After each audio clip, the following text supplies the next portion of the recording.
Hello guys, in this video I am going to show you how to search series by genres on the Crunchyroll application.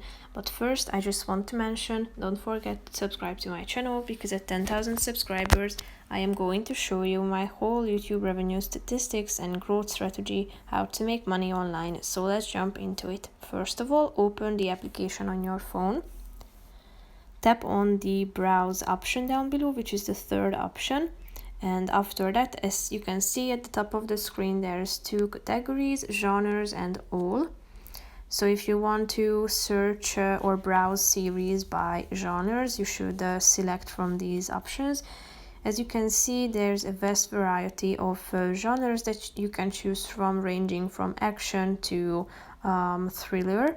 So if you are interested in any of these, tap on the relevant one, and then you will be able to select from these sub categories as well, such as popular, new, action, fantasy, isekai, and so on.